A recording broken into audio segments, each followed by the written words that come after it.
warahmatullahi wabarakatuh. Perkenalkan, nama saya Sujadatun Naja dari Prodi PGSD, Fakultas Keguruan dan Ilmu Pendidikan.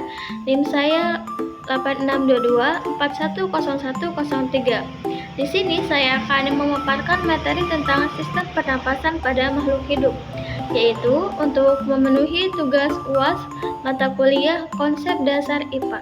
Langsung saja, yang pertama ada pengertian sistem pernapasan, yaitu sistem pernapasan adalah kelompok organ bertugas yang bertugas memasok oksigen ke tubuh dan menghilangkan karbon dioksida yang dihasilkan oleh sel selama respirasi, yang mengereaksi oksigen dari udara dan mengeluarkan gas limbah ketika udara ini berakhir. Kedua ada tegak atau faring, yaitu dari rongga hidung udara akan masuk ke tenggorokan atau faring. Jadi masuknya udara melalui faring itu akan menyebabkan pita suara bergetar. Yang ketiga, tenggorokan atau trakea.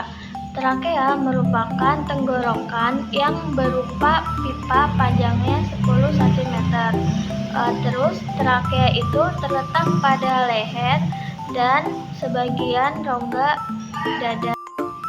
Selanjutnya yang keempat ada cabang-cabang tenggorokan atau bronkus, yaitu dinding tenggorokan atau trakea bercabang menjadi dua, yaitu yang pertama bronkus kanan dan bronkus kiri. Struktur lapisan mukosa sama dengan trakea. Yang kelima ada paru-paru atau pulmon atau bronkolus dan alveolus. Paru-paru terletak di dalam rongga dada bagian atas. Paru-paru ada dua bagian, yaitu paru-paru kanan atau pulmon dexter yang terdiri dari 3 lobus dan paru-paru kiri atau pulmon sinester yang terdiri atas 2 lobus. Paru-paru dibungkus oleh 2 selaput yang tipis yang disebut dengan pleura. Ketiga ada mekanisme pernapasan. Pernapasan dibedakan menjadi dua, yaitu pernafasan luar dan pernafasan dalam. Pernafasan luar adalah pertukaran udara yang terjadi antara udara dalam atau alveolus dan darah pada kapiler. Pernafasan dalam adalah pernafasan yang terjadi antara darah dalam kapiler dengan sel-sel tubuh. Mekanisme pernafasan dibedakan menjadi dua macam, yaitu pernafasan dada dan pernafasan perut yang terjadi secara bersamaan. Selanjutnya ada pernafasan perut, yaitu pernafasan yang mekanismenya melibatkan aktivitas otot-otot diafragma yang membatasi rongga perut dan rongga dada. Mekanismenya dapat dibedakan menjadi dua bagian, yaitu yang pertama ada fase inspirasi. Fase ini otot-otot diafragmanya berkontraksi sehingga diafragma mendatar. Akibatnya rongga dada membesar dan tekanan menjadi kecil. Yang kedua ada fase ekspirasi. Fase ini merupakan fase berelaksinya otot diafragma sehingga rongga dada mengecil dan tekanan menjadi lebih besar. Jadi perbedaan antara fase inspirasi dan fase ekspirasi itu kalau fase inspirasi rongga dada yang membesar dan tekanannya menjadi kecil.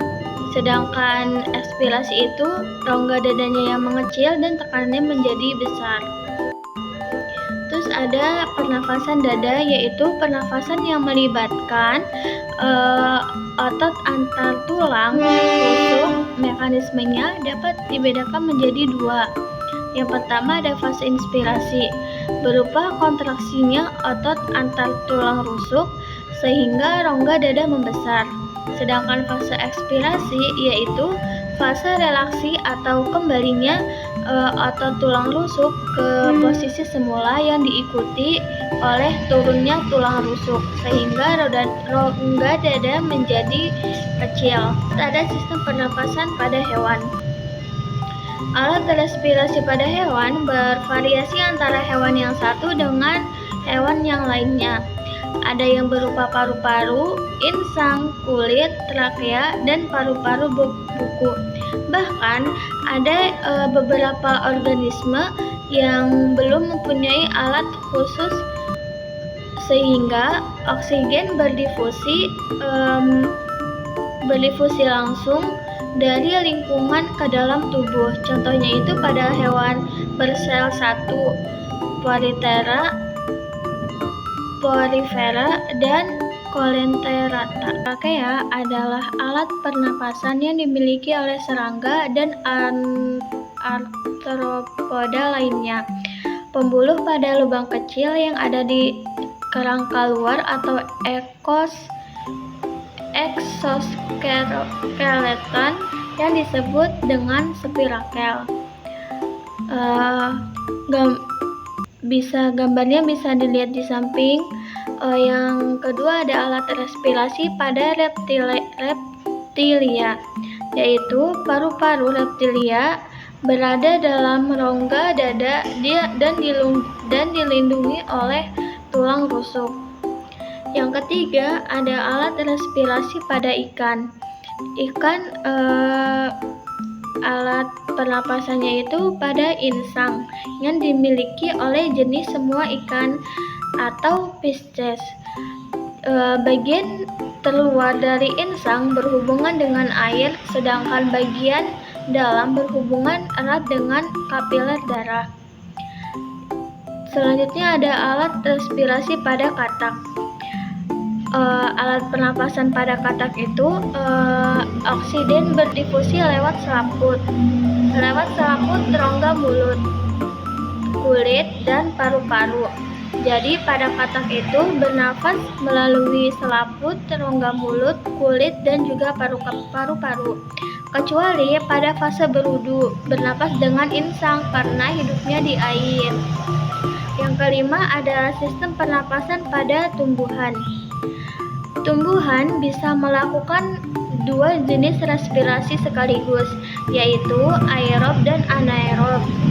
Pada respirasi aerob, terjadinya proses pembakaran atau oksidasi glukosa secara sempurna dan akan menghasilkan energi dalam jumlah yang besar, yaitu 36 ATP.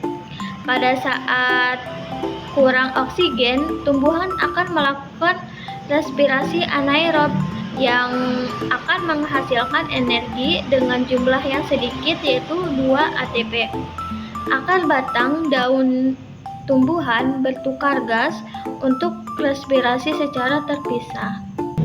Respirasi pada sistem pernapasan tumbuhan. Yang pertama ada respirasi pada akar.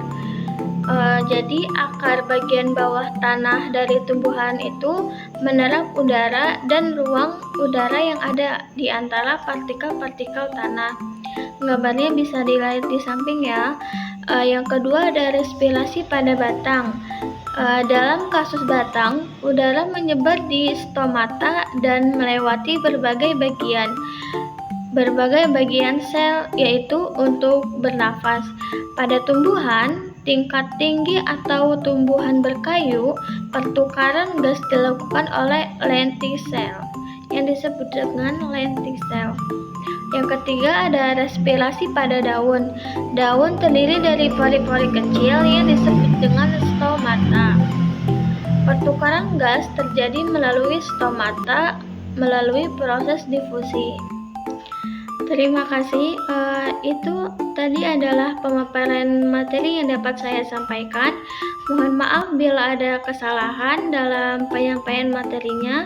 Kurang lebihnya mohon maaf. Wassalamualaikum warahmatullahi wabarakatuh.